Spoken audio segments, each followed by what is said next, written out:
So my favorite topic, St. Francis, one of my favorite places in Wheaton, and to be with people who are sincere seekers on the spiritual path. What could be better?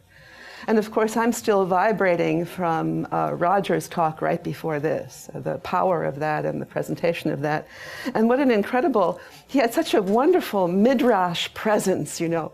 It was just beautiful. So we'll go from a kind of Jewish flavor into a Christian flavor with St. Francis. I'm very happy to do that. So here we go. So I want to start with the Franciscan coat of arms. And when I joined the Franciscan community, this is the pin that was given. I've been wearing it all these 37 years. And what this is the Tau cross, which was the cross of Christ that Francis had the shape of his habit made in. So when you see those brown garbs, it's the Tau cross. This is the hand of Christ, and this is the hand of Francis. And as I was reminded, that should be my hand. And this was all the facets of my sisters and brothers in all their diversity, expressing unity in diversity. So now you know my roots. Unity and diversity out of the Franciscan lineage. Now, I want to go back 200 years earlier than Francis, and I want to quote Simeon, the new theologian. He was one of the Desert Fathers, and this was a reading at an Easter liturgy that I helped plan at the Christine Center. And it goes like this. Listen to this reading. We awaken in Christ's body as Christ awakens in our bodies. And my poor hand is Christ. He enters my foot and is infinitely me. I move my hand, and wonderfully my hand becomes Christ, becomes all of him, for God is indivisibly whole, seamless in Godhood. I move my foot, and at once he appears like a flash of lightning. Christ present. Simeon goes on to say, to do my words seem blasphemous? Then open your heart to him and let yourself receive the one who is opening to you so deeply. Receive the one opening to you so deeply. For if we genuinely love, we wake up inside Christ's body, where all our body, all over, every most hidden part of it is realized in joy as Christ, and Christ makes us utterly real.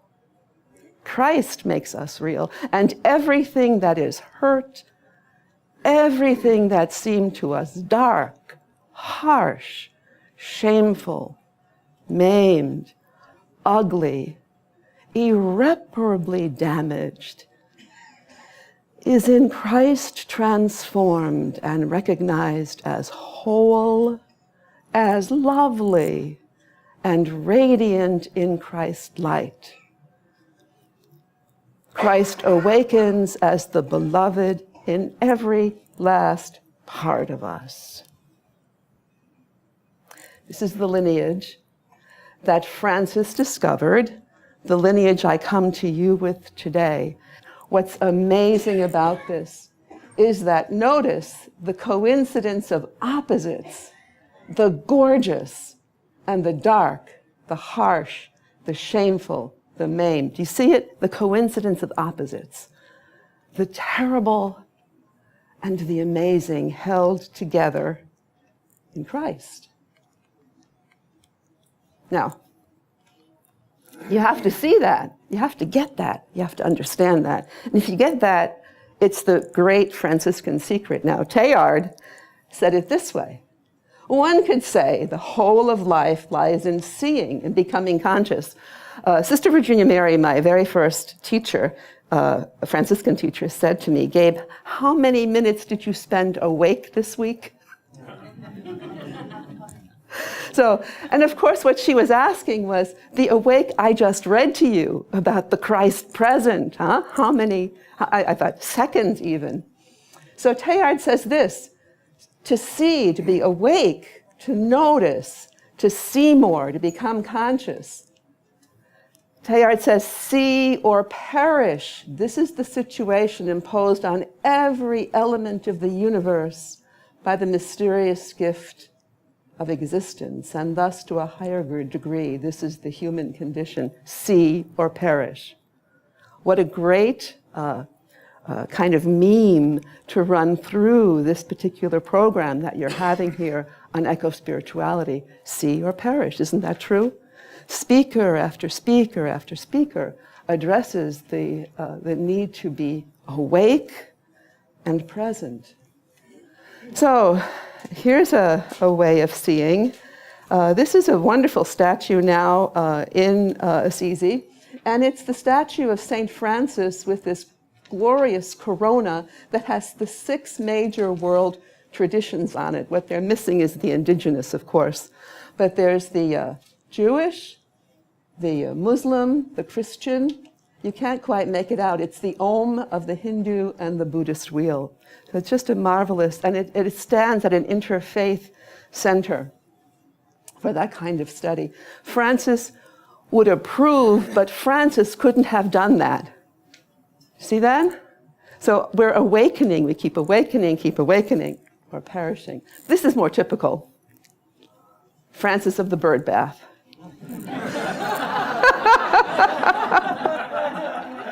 And who hasn't had this wonderful domesticated Francis, or either knows it, or has purchased it, or has seen it in someone's yard? So there it is. So it gets even more interesting. Where does this come from, Francis and the birds? Well, in 1209, Francis was on his way back from Rome, having gotten verbal approval for his way of life to live simply, like the lilies of the field and the birds of the air. And he was so overjoyed, he saw this flock of birds, ran into the field, and began to preach to them. Now, his brothers were very upset. Are you sure this man is sane? What have we gotten ourselves into? No one who was holy had ever done that before, preached to the birds. See, so was this kind of a madness, or was this really grace? That was the question. And as a matter of fact, Franciscans were so embarrassed, it doesn't show up in the as like written down. So it's the first story written down. Then it got lost for 75 years because they were so embarrassed by it. And then it came back. So, and there are many versions of Francis and the birds. So this is the Giotto, and I love the Giotto image because he does things with the eyes. Notice this friar, not so sure. Now, I want to give you this as a metaphor. Spirituality and ecology, not so sure. Do you see? It's a very interesting thing, this leap into creation as something that's holy and good and spiritual and part of the Christ life in my tradition, part of divinity in so many other traditions. That makes sense? The hesitancy, right? Is this really, really a good thing? All right, so now when you go to Assisi, this is what you see. All those souvenir shops with Francis holding on to the birds. Now, there's another animal story of Francis. Anybody know what it is? That's really potent. The Francis and the wolf, there he is. So now you see little statues, and here they even conflate the two, the birds and the wolf. All right, so the Giotto of Francis and the wolf. So this is the wolf of Gubbio. People have been terrorized by this wolf that was prowling around, eating their animals, threatening their children, and they were going to kill the wolf. And Francis, in his vocation as a peacemaker, had been recognized, and so was invited to come and broker a kind of peace between the wolf and the people of Gubbio. And so Francis goes first to speak to the wolf. The wolf informs him that he's hungry. Francis goes back to the townspeople, says the wolf is hungry. They agree to feed the wolf as long as the wolf doesn't prey on what is theirs. And they live happily for a number of years, and to this day there's a statue in Gubbio of Francis and the wolf. Now, this is an incredible metaphor. Who is the wolf prowling? Who is the wolf we're afraid of? And what does the wolf ask of us to feed and bring peace? That's a very important question to think about in your own spiritual understandings, to think of this as a dream. And if you had this dream, who's the wolf? What do you need to feed? What's hungry? What requires feeding? What requires understanding? Inclusion in the community. All right, so when we do ecology, by the way, this is in Naperville. This is in a cemetery in Naperville, this wonderful statue of Francis. Don't you love it? So this Francis bowing down to speak to the little bird. So I want to talk about these questions. What's the context for your blossoming into eco-awareness? This is the question for you. I'm only using Francis as an example. What impels you to blossom and expand, to think about nature and to include nature? What moves your heart and soul in nature? This is for you. So for you, and then to look at what's so innovative about Francis, because he might give us a clue. But first, a little more Franciscan stuff. So this is the crucifix of San Damiano that spoke to Francis. So at the beginning of his life, Francis received an understanding that he was to rebuild God's church. What does he start doing? Build the local church of San Damiano. So here's the beauty of that for me. You do what's immediately in front of you, and slowly, slowly, step by step, it opens up what the real meaning of this is. Huh? So for Francis, it was that way too. Now, here's what's significant about this crucifix. This crucifix is created so that it's the cross, and then here, it's narrow here, but becomes quite wide at the top, this wedge, so that when you look up at the crucifix, it looks down at you. Do you see that? And then this is gold, gold leaf. And so this quickly became understood as a mirror. So in this time in the Middle Ages, the idea of mirroring was really important. So this is the mirror that you look into. And when you look into the mirror, you don't see your face, you see whose face? Christ's face. And so then as you learn to look into this face and see your face, you learn to look into the face of everybody else, and whose face do you see? Christ's face, which, by the way, also happens to be your face. So we all have the same essential face, one of the keys in the tradition.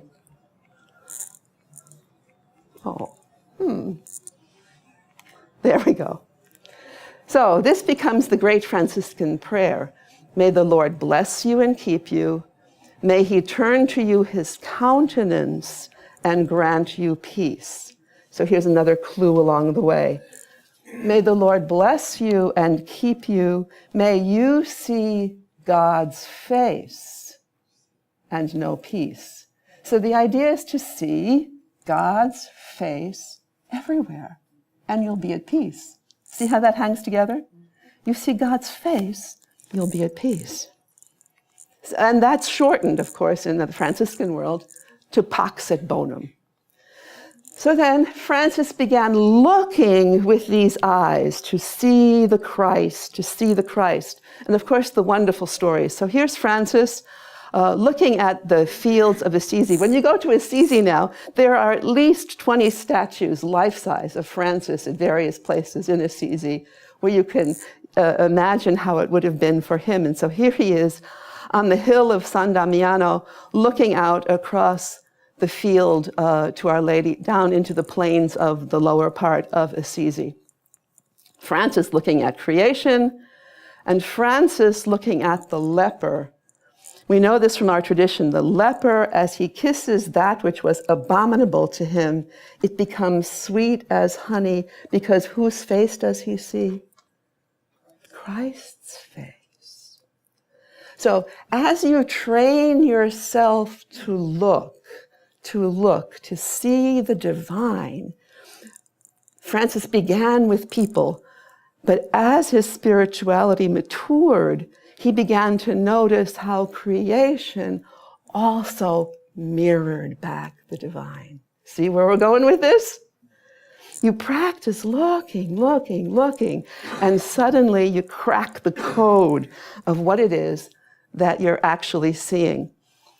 Now, this is description by the next generation of Franciscans, of St. Francis. In everything beautiful, he saw him who is beauty itself, and he followed his beloved everywhere through his likeness imprinted on creation. I apologize for the male language here, but these are the words from that time. Following the beloved everywhere. Doesn't this sound like Rumi? Contemporaries, actually. Very interesting how that happened. It's happening in Islam, happening in Christianity. Following the beloved. So, what beauty are you tracking? What beauty are you tracking in your life? If I asked you, where are you looking for beauty? See, this is important. Where do you turn for beauty? And to think about how many times in the day you consciously make a decision to turn to beauty. And is it through a machine? I wonder. And then he goes on, all of creation he made a ladder by which he might mount up and embrace him who is all desirable. When I was in formation in my novitiate time, I was delighted with this because I love the night sky. I love the constellations, And when I professed my first vows, at the back of the program, you can list all the people you're grateful for. So I listed also Pleiades and Orion. Now it gets better. One of my longtime friar friends who's looking at this and he's saying, oh, I know them and I know them. And hey, who's Pleiades and Orion? And I knew then I had a calling, an ecological calling within the Franciscan family. So how much of what is around us are you actually familiar with? And we just heard someone talk about falling in love with the tree in your backyard, huh? So now I'm going to quote a Jesuit, Franciscan quoting a Jesuit. Fall in love, stay in love, and it will determine everything. That's Pedro Orupe writing to his men, speaking about the importance of the affective involvement. It determines who you know, what gets you out of bed in the morning, what you do during the day. Fall in love, stay in love. It will determine everything. Fall in love with your backyard. Fall in love. It will determine it. Right, so now this rule in 2009 that I spoke about, where he was so excited about having it approved, he then writes a letter to all people in the whole world. So not just he never had a thought about founding an order. He was founding a way of life anybody could live, see? So this is an invitation to the whole world, letter to all the faithful, okay? And this is the miraculous part. We are spouses when your soul is joined to Christ by the Holy Spirit. Now you're a spouse of God. We are brothers when we do the will of the Father in heaven. So now we're all brothers or sisters. We are mothers. So, mothers of God. We are mothers when we carry him in our heart and body through love and a sincere conscience. And then even better, we give birth to Christ through his holy manner of working, which should shine before others as an example. Now, this is radical. This is a really, really radical understanding of how we live our spirituality as brothers and sisters, as mothers and spouses. Nothing is excluded. So I'm going to show you Giotto and what Francis really meant by this. So this is a nativity scene by Giotto. Watch the mother and child. Look at that.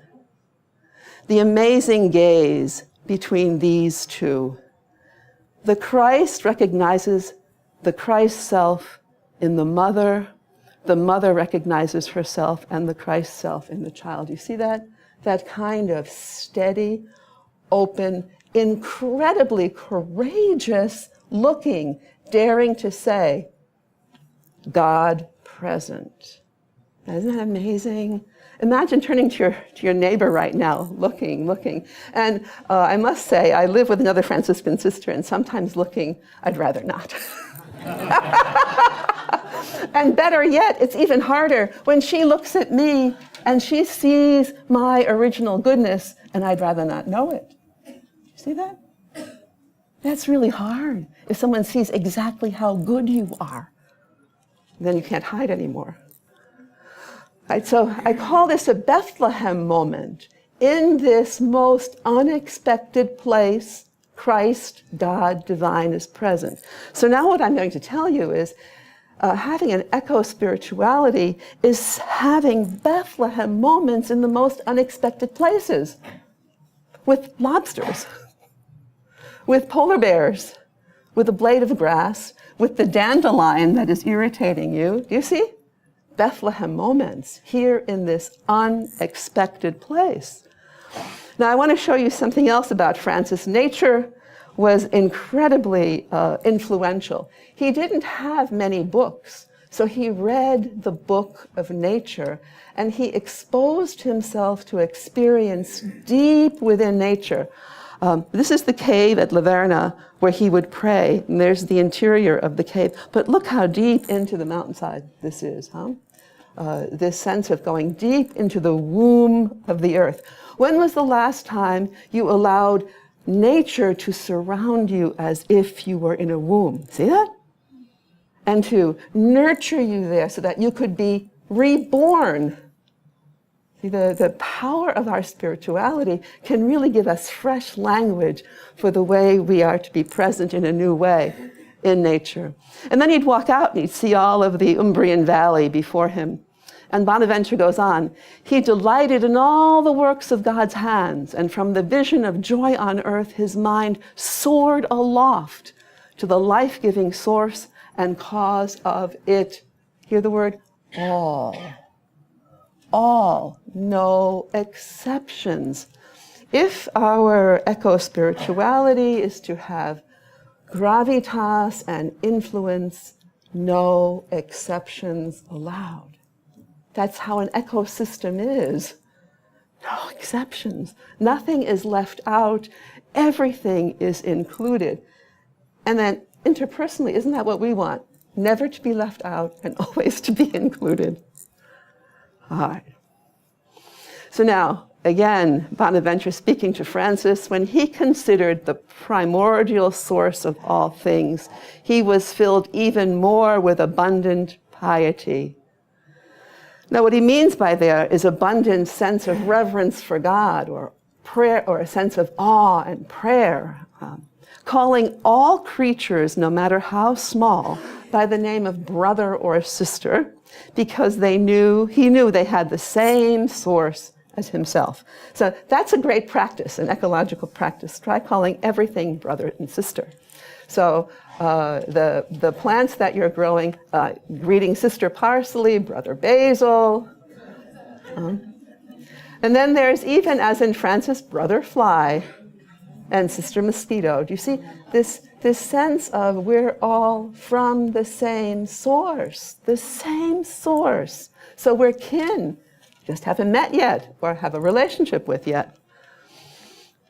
And this is what Francis then said as he's coming to the end of his life. It pleases God to send me into the world to give me brothers and sisters. Huh? So this is the first time in Christian history that spirituality expanded to include the natural world as brother and sister. And we're only now starting to really get it. See that? But it's there, if we're willing to make the connection. So for those of you who are of in a lineage and in a tradition, to look in your lineage and tradition to see how everything is already one. And to really lean into that. Every tradition actually has it. And so he writes this canticle of the creatures, this prayer that we know and love. And he writes this canticle towards the end of his life. And in it, everything is called brother and sister. Now, one of my favorite Franciscan theologians says it this way. So Francis is at the end of his life. He's quite sick. And he writes this beautiful hymn as a kind of summa. Now, Francis never wrote theology. His statement to the world is really this canticle. Though physically blind, Francis was able to see more clearly than ever with the inner eye of his mind. With unparalleled clarity, he perceived the basic unity of all creation and his own place as a friar, a brother, in the midst of God's creatures. His unqualified love of all creatures, great and small, has grown into unity in his own heart. He was so open to the reality that it formed a place to be at home in his heart, and he was at home everywhere and anywhere. He was a center of communion with all creatures. Now, had I had more time at the beginning, I would have said this. Ecology, that word echo in front, you know this is from the Greek oikos, which means home. So if you do ecology, you're doing homemaking, or the word or the logic of home, the logic of home. So to be at home means you're with your relations, you're with kin, you're connected. Whether you like it or not, you're connected. This is how we are at home, ecology. So I gave you this wonderful sheet that has the canticle on one side in Italian and in English. And we'll be working, I wanted you to have the words as a kind of takeaway from this experience. And on the back is a kind of schema of the canticle. The first three parts address Sister Moon, Brother Sun, and Sister Stars. And these are the heavenly or the upward moving energies in the canticle. Lovely that they're a triangle. And then this lovely square, these 4 points of wind and air, earth, water, and fire. Isn't that interesting? Now, this was unconscious on the part of Francis. He didn't sit down and make the triangle and then list the elements. But this is how really you can find this kind of geometric structure in the canticle. And the idea is that the upward three, the sun, the stars, and the moon, they bring light. And by the light of these, you can see the word or the logic or the logos revealed in the lower four. Now, I could spend a whole day working the geometry of this, but I give it to you for your own meditation. See what you make of it. See what you make of it. And then the last two elements that get added on are suffering and death. Those are the two pieces that are included at the very end of the canticle. So the understanding is that Francis wrote most of the canticle, leaving off the last two parts, and his brothers would sing it and use it whenever they gathered. And then as he was dying, he wrote the last pieces at the bottom. I'll introduce you to them shortly. But let's work the canticle.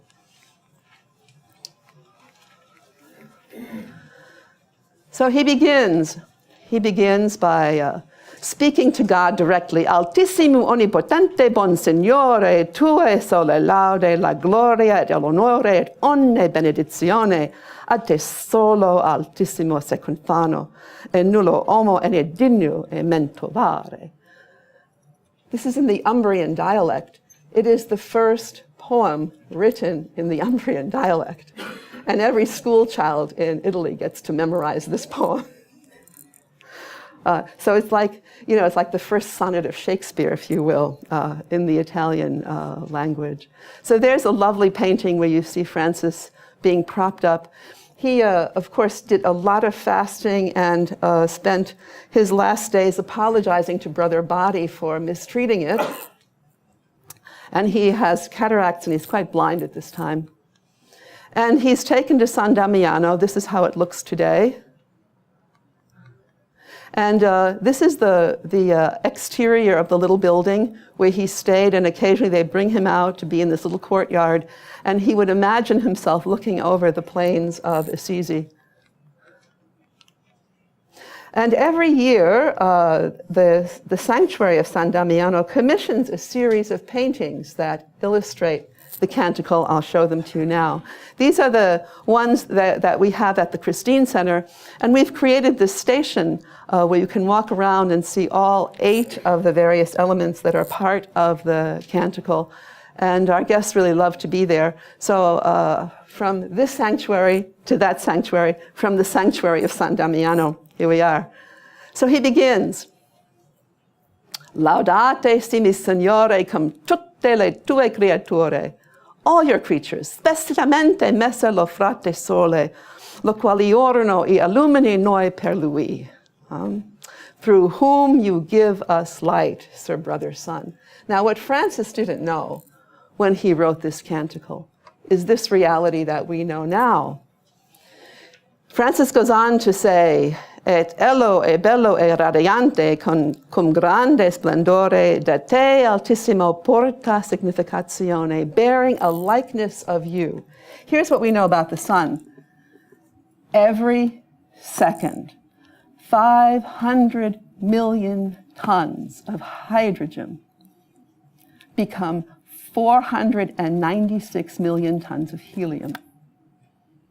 4 million tons of the sun is given away as radiant energy every second. And that's the energy you and I live on. The plants store that energy as starches and sugars, and then we get calories to keep our blood at 98.7 degrees. You see, this is the energy, this is our open system, this is our open ecosystem. And through the genius of plants, we're eating sunlight. Now, ruminate on that for a while as you think about light and being beings of light, being illuminated, being awake, and seeing the light. So here's my offering to you. When you look at nature, intuitively, it will reveal to you things only later science will catch up. See, so to really, Francis gives us permission to just look like Mary and Jesus. Just look. All right, then he goes on. Praise be you, my Lord, through sisters, moon and stars in heaven you formed them, clear and precious and beautiful. And think of the night sky when there's no light pollution. The sky that Francis saw must have been amazing. So find some stars, look at them. And praise be you, my Lord, through brother wind and through the air, cloudy and serene in every kind of weather, through which you give sustenance to your creatures. So it's like this, who does sustenance come from? The divine. This is really a spirituality that makes the connections to that which is beyond the personal and beyond our biology or beyond an understanding, a scientific understanding. And then water, useful, humble, and precious and chaste. And fire. Now I want to pause here and I want to read the Italian. Laudato si mi Signore per frate fuoco, per lo quale illumini la notte, et ello è bello, et iocondo, e robustoso, e forte. Now, beautiful, playful, robust, strong. He had just recently survived cauterization of his eyes. At that time, the way they thought you could cure cataracts was by applying a burning rod to the eye. And before he underwent the cauterization, he prayed to Brother Fire to be gentle with him. So then he endures this, and then later he's writing, and he's not speaking about the pain of fire. What is he speaking about? The beauty, the play, the strength, the robustness. Do you see that? This is amazing. To be able to see beyond just my immediate personal experience. Now, can we do that? Can we see beyond just our immediate personal experience? And then, of course, Mother Earth. And he says sister, and then he says mother. Sister Mother Earth, who sustains and governs us. So, sostengono e governa. Okay, so here's the amazing thing. He's thinking about mothers in the Italian household. He's thinking about his mother, Lady Pica, who had the keys to the pantry. And at that time, the women ran the household. And if people got fed in the household, the women did it. Right? So he's thinking of Earth as a kind of great mother that provides what we need, and she sustains. And he deliberately uses the word govern. Now, let's tell Congress that. Isn't that interesting to use that word, govern?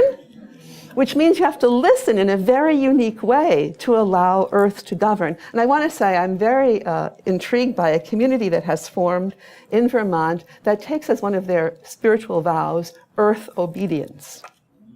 Isn't that interesting? An Earth obedience. So now, how to know Earth's laws and the kind of study it would take to know Earth's laws and to pay attention that way and to participate that way. Now, that's how far the Canticle had gone. And as Francis is at San Damiano, really towards the end of his life, in hospice actually, receiving palliative care, there's a feud that breaks out between the mayor of the town and the bishop. So he quickly writes another verse. And so he writes this verse, praise be you, my Lord, through those who give pardon for your love and bear infirmity and tribulation. So he, in one fell swoop, he asks the bishop and the mayor to forgive each other, and also to have himself be blessed for the tribulation and infirmity he is bearing. And so they go and sing, and of course the legend has it that when the friars go and sing under the window of the bishop and under the window of the mayor, they weeping come see Francis and are reconciled. And then the final verse. Praise be you, my Lord, through our sister bodily death, from whom no one living can escape. The willingness to not exclude anything from being my relation. Nothing is excluded. And then, of course, blessed are those whom death finds in your most holy will. And this lovely Giotto scene of the friars saying goodbye to their beloved Francis. And of course, the final ending to the, let's do this together. Praise and bless my Lord, and give God thanks, and serve God with great humility. So this wonderful notion of Francis preaching and serving. So now let me bring it home. I live in the woods of Wisconsin, right smack in the middle of the state in a rural county. The nearest box store is about an hour and a half away. So it's quite rural, 60% Amish. We have lots of dirt roads. And winter is wonderful if you like solitude and quiet. So we do, it's beautiful.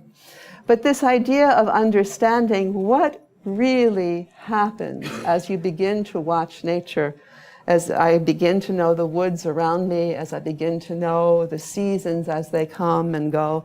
And I ask you really to notice what is around you that way.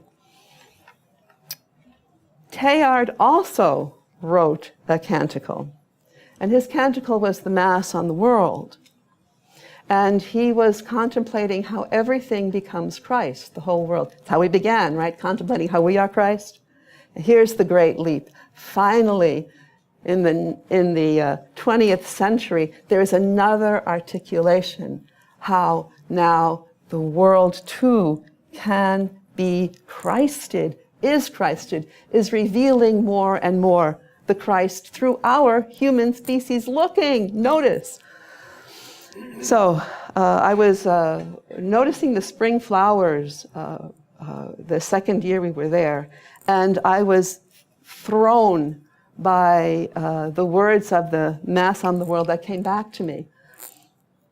And here's the way Teilhard puts it. Glorious Christ, once again we see the living surface of this earth, and we tremble. Everything you've heard this weekend in taking it in, trying to see, and don't we tremble? Tremble by the reality of what's with us.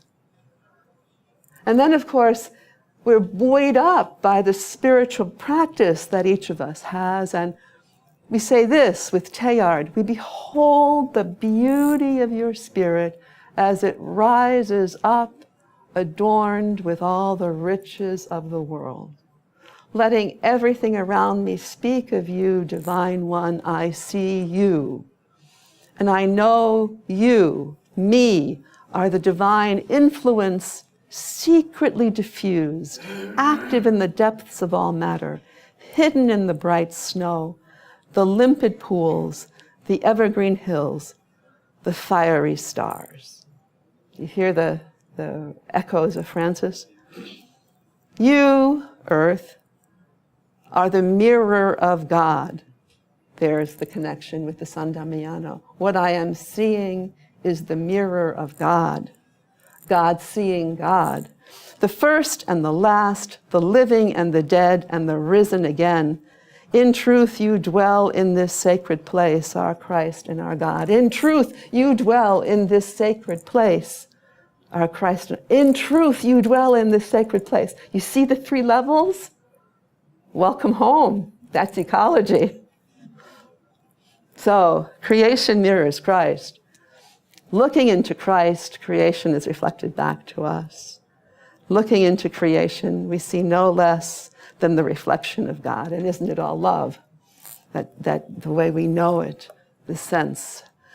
So now I want to show you Virginia Mary, the Franciscan who nurtured my vocation. And her line to everyone who first came to the Christine Center was, how gloriously Christ manifests in you. And she would do that with everything, with the people who came, the flowers on the table, the thick cheese breads she'd take out of the oven, and we go, oh no, not again. So here's what is required. This is the key to cultivating an ecology that integrates everything. First of all, you got to know that everything matters. Nothing doesn't matter. And to matter is to be incarnate. Love that pun. And matter and mother are connected. Mater, see? To be mother of God. Exemplary, that means everything invites contemplation. Everything. Nothing without exception. Interdependent, that means we don't have a choice to participate. All we have a choice about is how awake we are participating. And then finally, it's evolutionary. And St. Francis would say this, first, there's always more. If you look, there's always more. So I leave you with my Pax et Bonum, and then I want to leave you with Joy Mills and her canticle. Listen to the resonance. Hers is very short. In any sunset, when the sky is clear, if there be beauty, let us worship here. In any dawning when dark yields day, if there be beauty, let us kneel and pray. In any gentle heart where sorrow's hands has lain. Do you see how that's like the end of the Canticle of Francis? In any gentle heart where sorrow's hands has lain, there will be beauty, beauty out of pain. Joy Mills. So, you're not off the hook. You got to write a canticle yourself. Thank you. Thank you so much.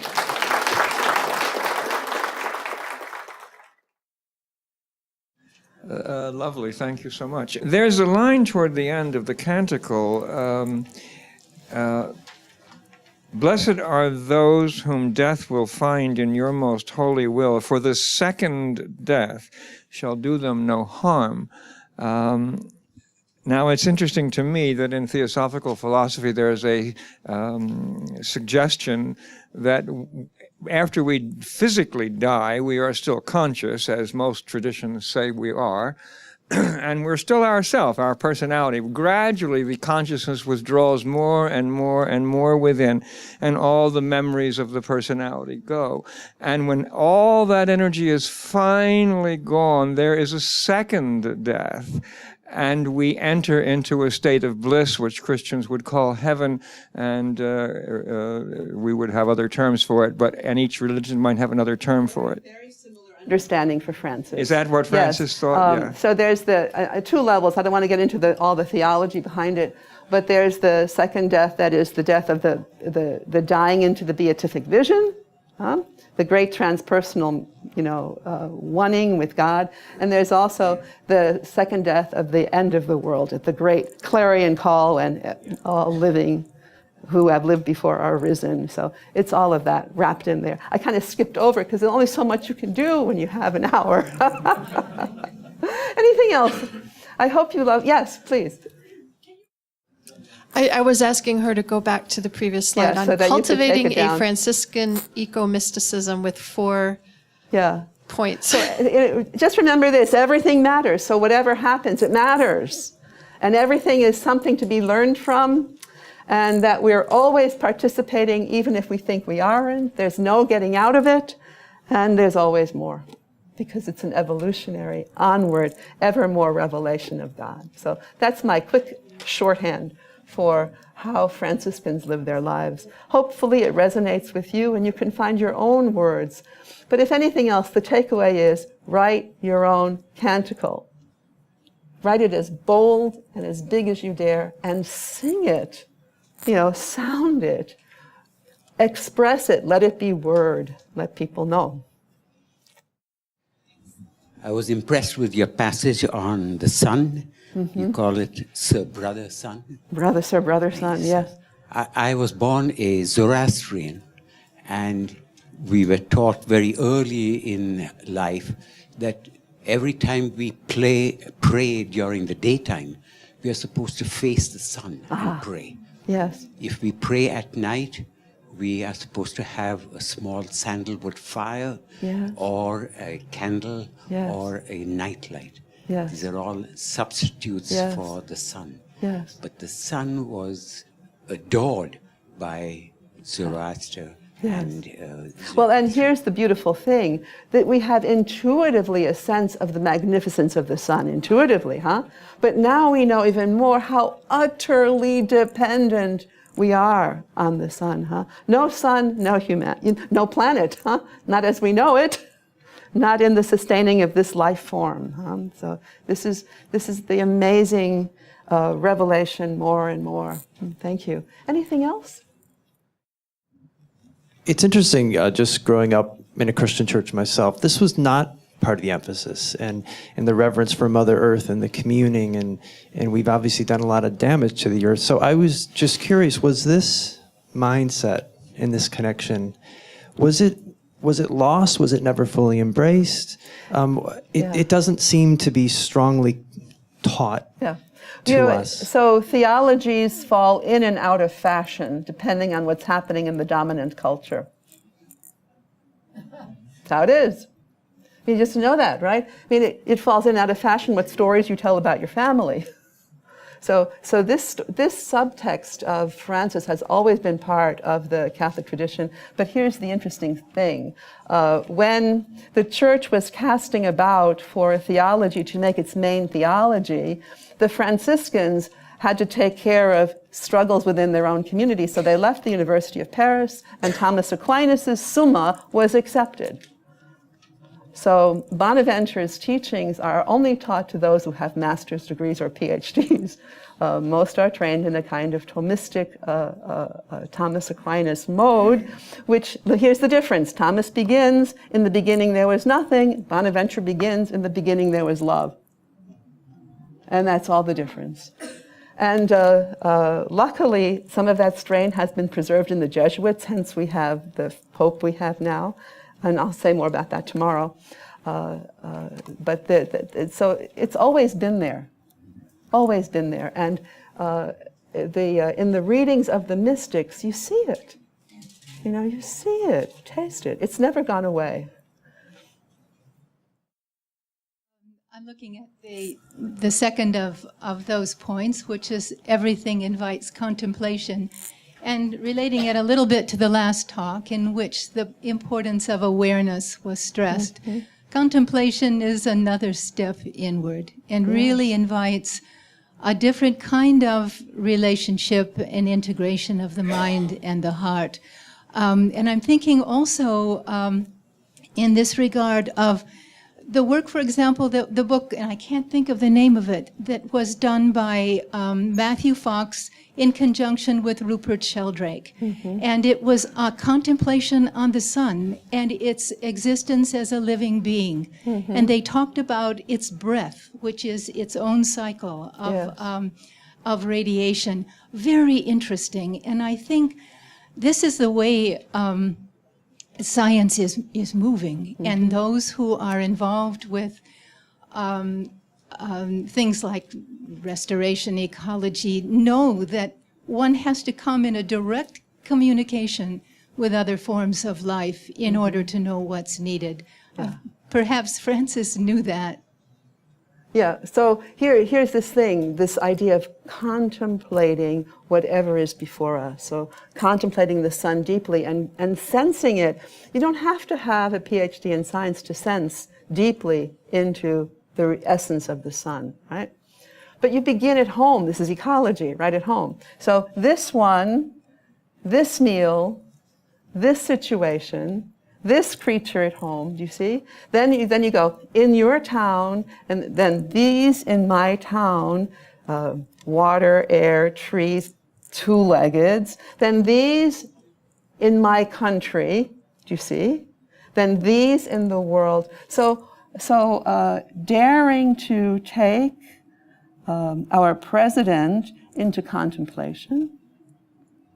Daring, do you see? Daring. And to allow something to reveal itself that continues to foster connection, not separation. This is spiritual practice. This is the dying that's called of us. Do you see that? And then I can't give you the prescription for how the divine will ask you to be then incarnate in the world. You see then? Each of us creates our own incarnation in the world to continue to reveal God's face, not the party's face. So not the organization's face, but God's face. So fabulous. You reminded me of something. Several years ago, I went to a lecture like this, but this was all on Buddha. Uh-huh. And it was all about Buddha, which I was at the time not very familiar with and was very curious about. And at the end of the talk, she said, when you go out into the world and when you meet people, look into everybody's face and go, Buddha? Buddha? The way that you see Christ in every face, she saw Buddha in every face. And one last thing, the interdependent one is the one that I was focusing on more than anything else, because there is no option. We do not have an option, and yet a lot of people just think that they are not participating, think that they choose to turn their back on this, and they call people who are ecologists crazy hippies or whatever, but they are participating, whether they like it or not, because it is not a choice. And when you choose to turn your back on things, you're participating in a negative way. Correct. So that goes back to being aware of what's happening around you. And then, of course, the subtext I'm hearing, the challenge to me is not to then separate myself from those who do not see. That they too become the object of my contemplation, and they too become a book, a scripture to be read, to see my own face there, huh? That's what it is. It's a hard work. I'm so glad you're on the path too. I take courage from you, and I give you the best of my courage as well. Blessings. Thank you.